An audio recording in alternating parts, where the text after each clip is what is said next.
안녕하세요. 이번 수업 나눔 챌린지 주제는 구글 도구를 활용한 진로 탐색 수업입니다.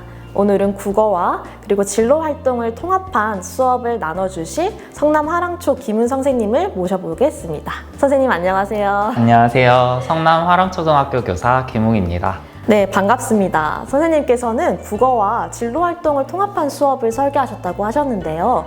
어떻게 이 수업을 하게 되셨는지 수업에 대한 간단한 설명 부탁드립니다. 네, 6학년 1학기 국어 교과에는요 3단원 짜임새 있게 구성해요 라는 발표 단원이 있습니다. 이 단원은 전반적으로 자료를 탐색해보고 발표를 실제로 해보는, 즉 내용보다는 국어과 기능에 초점을 맞춘 단원이에요. 그래서 동학년 선생님들과 상의를 해서 국어와 진로 활동을 연계하여 프로젝트 수업으로 진행을 해봤습니다. 보통 진로 활동의 경우에는 2, 3차시 정도가 분절되어 교육과정에 편성되어 있잖아요. 그래서 일회성으로 단발적으로 끝나는 경우가 많은데 저희는 국어와 연계시켜서 조금 더 프로젝트식으로 체계적으로 진행해 보고자 했습니다. 네, 선생님께서 말씀하신 대로 이 진로 활동을 다른 교과 주제와 연계해서 수업을 한다면 조금 더 내실 있게 진행이 될 것 같아요. 그럼 이 수업에서 어떻게 에듀테크 도구들을 사용하게 되셨는지 설명 부탁드립니다. 네. 아까도 말씀드렸다시피 이 수업은요 저희 반만 단독으로 진행한 것이 아니라요 동학년 선생님들과 같이 협의를 해서 구성을 했어요. 그래서 어떻게 하면 학년 단위로 좀 더 체계적인 수업을 할 수 있을까 이렇게 고민을 하게 되었습니다. 그러던 중에 교사, 학생 모두에게 접근하기 편리하고 사용하기 쉬운 에듀테크 도구를 사용하면 좋겠다라는 의견이 모아졌고요. 몇 차례 선생님들과의 협의를 통해서 학생, 선생님 모두 구글 계정을 가지고 있잖아요. 그래서 이 구글 계정에서 활용할 수 있는 기본적인 에듀테크 도구인 구글 클래스룸과 구글 슬라이드를 활용하기로 결정했습니다. 네. 디지털 활용 수업을 학년 단위로 구성하신 점과 또 우리 에듀테크 도구가 수업에 필요해서 선정됐다는 점이 가장 인상 깊은데요. 네, 그러면 본격적으로 선생님의 학년이 어떻게 수업 활동을 진행하셨는지 자세히 설명 부탁드릴게요. 네, 여기서부터는 화면을 같이 보면서 설명을 드리도록 하겠습니다. 학년 단위로 교육과정을 재구성하다 보니까 통일성과 체계성을 갖추는 게 핵심이었는데요. 먼저 이렇게 학년 단위의 구글 클래스룸을 개설을 하였습니다. 이렇게 학년 단위의 구글 클래스룸을 개설을 하고 여기 보시면 게시물 재사용 보이시죠? 이 기능을 활용해서 해당 클래스룸의 과제를 각 학급으로 복사하는 형식으로 사용을 했습니다. 네, 확실히 복사 클릭 하나만으로도 우리 학급에서 사용이 가능하면 좀 에듀테크를 어려워하시는 선생님께서도 쉽게 접근하실 수 있을 것 같아요. 네, 맞습니다. 에듀테크 도구를 처음 사용해 보시는 선생님이 저희 학년에 계셨거든요. 그런데 복사만 하면 되니까 쉽게 사용을 하셨어요. 그리고 에듀테크를 한번 써보시니까 편리함에 공감을 하시고 그 뒤에도 굉장히 자주 사용하셨거든요. 지금 화면에서 보시는 것처럼 사회조사활동이라던가 음악 수행평가 그리고 다른 프로젝트 수업에서도 과제를 공유하고 사용하시게 되었습니다. 그리고 클래스룸의 장점이 또 한 가지가 있는데요. 바로 과제를 쉽게 제공하고 결과물을 수합할 수 있다는 점입니다. 과제를 생성할 때 이렇게 관련된 사이트에 URL을 추가를 해두면요. 클릭 한 번으로 학생들이 바로 과제를 수행할 수 있으니까 안내하기가 쉽고 또 착오 또한 없었습니다. 이거는 제가 실제로 사용한 주니어 커리어넷 안내 PPT인데요. 선생님께서 안내 자료를 직접 만드신 것 같아요. 네, 맞습니다. 보시는 것처럼 이렇게 학생들에게 어떻게 주니어 커리어넷을 이용하면 되는지 단계별로 안내를 하고요. 그 다음에 과제방의 링크 아까 보셨잖아요. 네. 이 부분을 클릭을 해서 활동을 바로 시작하게 했습니다. 그리고 아이들이 검사 결과를 온라인상으로만 보고 끝나면 보통 잊어버리는 경우가 많잖아요. 그래서 이렇게 결과표를 다운받아서 클래스룸에 업로드해서 과제 형식으로 수합하게끔 이렇게 활동을 정리했습니다. 그리고 그 다음 활동으로는 그 클래스룸에 올렸던 그 결과지를 보고 실제 활동지에 이제 정리를 하는 시간을 가졌거든요. 왜냐하면 발표 자료를 만들 때 화면상으로만 이렇게 번갈아 가면서 하다 보면 아이들이 조금 어려워하는 경우가 있더라고요. 실제 종이를 보고 만들면 조금 더 쉬울 것 같아서 이렇게 활동지를 나눠주고 여기 앞부분에 아까 저장했던 거를 보고 다시 한번 자신의 진로를 정리해 보게 했고요. 여기서 한 가지 직업을 고르게 돼요. 그래서 여기 뒷장에다가 내가 고른 직업을 조금 더 추가적으로 조사하면서 이렇게 활동지를 채움으로써 발표 자료를 만들기 위한 기본적인 준비는 끝났습니다. 이 구글 클래스룸으로 과제도 제시하고 결과물까지 수업을 하니까 정말 편리하셨을 것 같아요. 그러면 이제 이 학생들의 자료를 모아줬으니 이 친구들이 발표하는 자료를 실제로 만들어야 될 것 같은데요. 이때 사용하신 도구가 구글 슬라이드인가요? 네, 맞습니다. 이때 사용한 도구가 바로 구글 슬라이드인데요. 저희 학년에서 어떻게 이걸 사용했는지 설명해 드리도록 하겠습니다.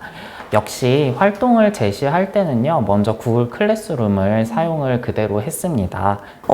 근데 아까 전부터 좀 궁금한 점이 있는데요. 이 프로젝트 이름이 13살의 물음표예요. 혹시 이름이 이렇게 정해진 이유가 있을까요?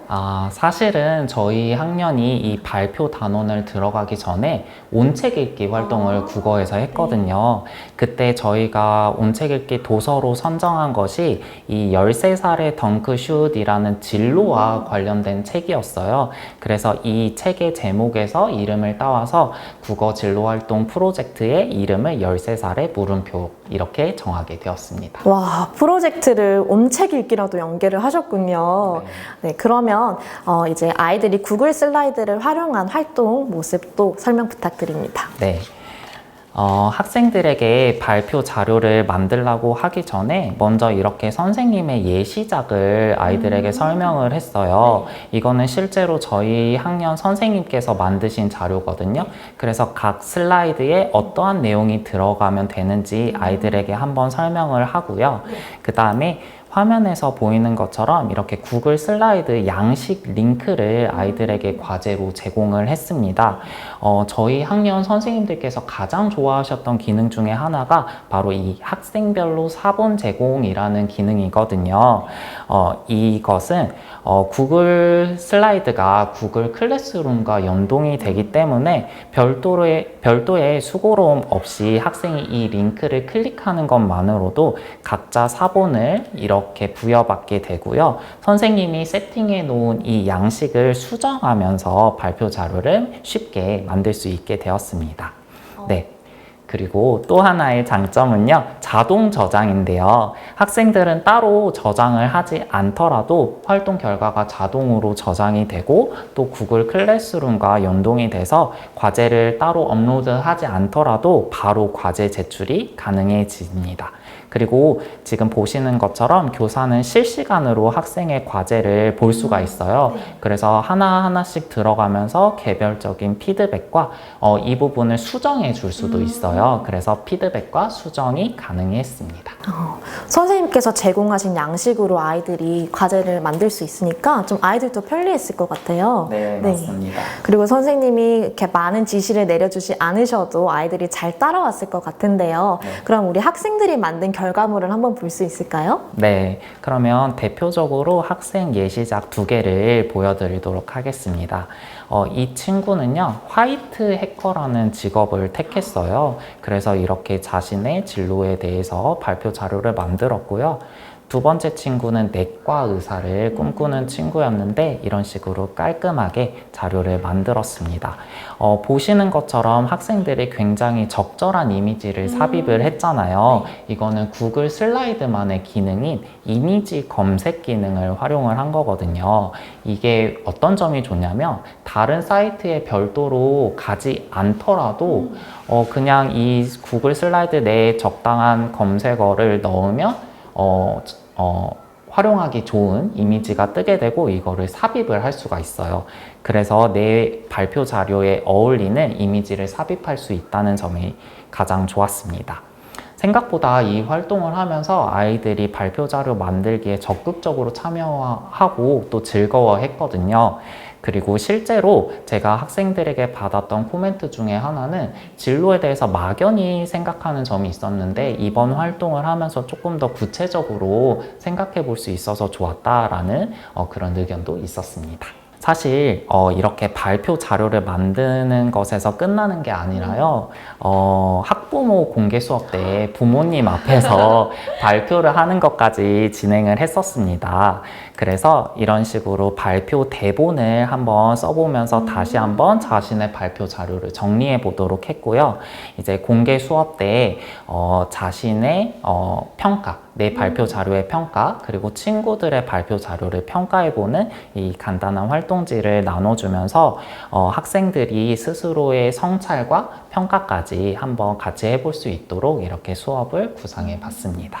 와, 학습에서의 평가까지 고민을 하시고 정말 꼼꼼하게 체계적으로 준비하신 것 같은데요. 그러면 이걸 지켜보던 학부모님께서 어떤 반응을 했는지도 좀 궁금한데요. 네. 학부모님들은 어떤 반응이셨나요? 제가 학부모님들이 써주신 참관록을 일부분 가지고 왔는데요. 여기 보시면 아시다시피 자녀가 진로에 대해서 스스로 생각해 볼 수 있는 수업이어서 좋았다. 또 스스로 발표 자료를 만들고 발표한 점이 기특하고 대견하다. 이런 의견을 주셨습니다. 네, 학부모님들께서도 아이들의 성장 과정을 볼 수 있어서 너무 좋으셨을 것 같습니다. 네, 본 수업에서 김웅 선생님께서 활용하신 학습 자료나 수업 자료는 우리 유튜브 영상 댓글란에 올려두도록 하겠습니다. 네, 김웅 선생님, 그럼 오늘 마무리 한마디 부탁드립니다. 네, 제가 오늘 소개해드린 여러 가지 구글 도구는요, 구글 계정만 있으면 교사, 학생 모두 접근하기 편리하고 또 사용 방법이 무척 쉬워서 수업에 잘 활용하실 수 있습니다. 앞서 말씀을 드린 것처럼 국어나 진로 활동뿐만이 아니라 다른 교과에서도 충분히 활용하실 수 있으니까 꼭 한번 써보시기를 권해드리면서 만약에 선생님께서 도전을 하시게 되면 오늘 소개해드린 제 사례보다 더 잘 활용하실 수 있을 것이라 생각합니다. 꼭 한번 활용해보세요. 네, 지금까지 성남 화랑초 김웅 선생님의 수업 사례 함께 하셨습니다. 선생님 수고 많으셨습니다. 네, 오늘도 좋은 하루 되세요. 감사합니다. 감사합니다. 아니 선생님, 오늘 수업 공유하러 오셨는데 어떠세요? MC보다 이걸 더 잘하시는 것 같아요. 선생님이 저보다 진행을 훨씬 더 잘해요. 덕담 릴레이로 끝나면 되나요? 네. 감사합니다.